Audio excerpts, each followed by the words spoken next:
Hi అండి అందరికీ. మన ఇంట్లోనే స్వీట్ షాప్ స్టైల్లో జాంగ్రీలు ఎలా తయారు చేసుకోవాలో ఈరోజు చూద్దామండి. దీనికి ముందుగా కావలసిన పదార్థాలు: ఒక 2 కప్పుల గుండు మినపప్పుని నానబెట్టుకొని తీసుకోవాలండి. 2 లేదా 3 గంటలు నాననివ్వాలి. తర్వాత ఇలా గ్రైండ్ చేసుకొని పిండిని బాగా మెత్తగా అయ్యేంత వరకు రుబ్బుకోవాలండి. ఇడ్లీ పిండి ఎలా ఉంటుందో అలా రుబ్బుకోవాలి. ఈ పిండిని పక్కకు తీసుకొని దీనిలో 1 కప్పు కార్న్ఫ్లోర్ వేసుకోవాలండి.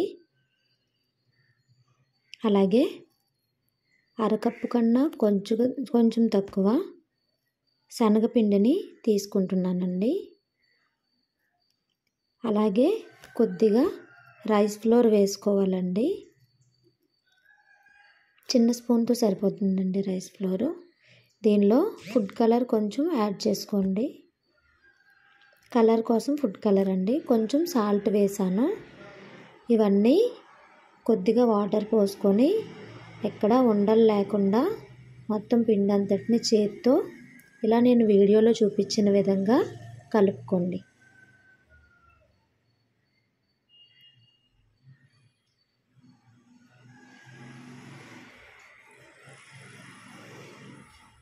ఇలా మొత్తం ఉండలు లేకుండా కలిపిన పిండి ఒకసారి వీడియోలో చూడండి ఎలా ఉందో.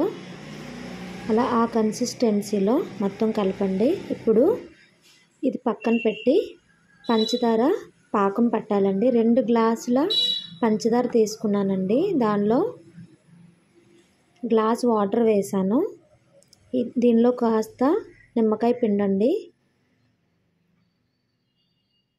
కొంచెం పిండితే సరిపోతుందండి. ఇది అలా మరుగుతునివ్వండి.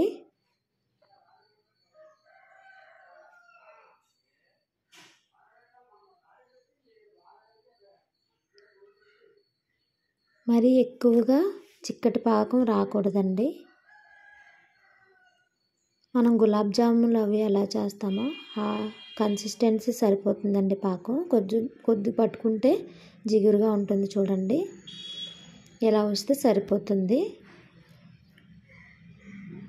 ఇప్పుడు మనం ఇంట్లో వాడిన పాల ప్యాకెట్ని క్లీన్ చేసుకొని దీనిలో పిండిని వేసుకుంటున్నానండి. ఇలాగా కొద్దిగా కట్ చేసుకొని చూసారా పిండి ఎలా వస్తుందో. ఇప్పుడు నూనె కాగిన తర్వాత దీనిలో మనకి ఏ షేప్ కావాలో జాంగ్రీ ఆ షేప్లో వేసుకోండి. బాగా పర్ఫెక్ట్గా వస్తాయండి. ట్రై చేయండి. ఇలా మొత్తం అన్నీ మీకు ఎన్ని కావాలో అన్నీ వేసేసుకోండి.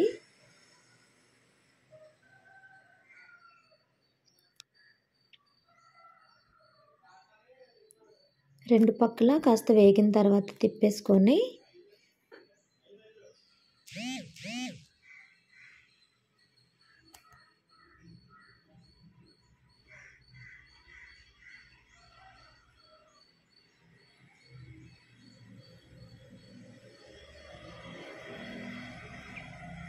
చూసారా మన స్వీట్ షాప్ స్టైల్లోనే వచ్చాయి.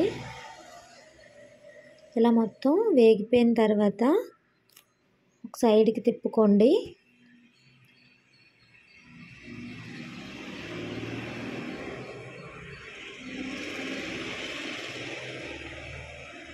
నూనెలోంచి సపరేట్ చేసుకుంటున్నానండి.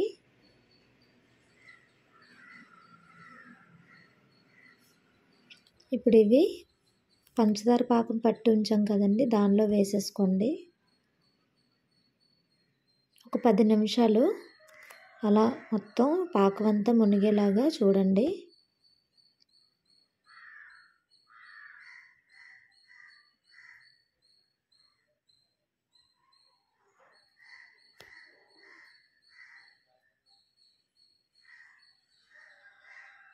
ఈ పాకం మొత్తం పీల్చుకున్న తర్వాత సపరేట్గా ఒక బౌల్లోకి తీసుకోండి. అంతేనండి, స్వీట్ షాప్ స్టైల్లో జాంగ్రీలు ఇంట్లోనే రెడీ అయిపోయాయి. Thank you for watching.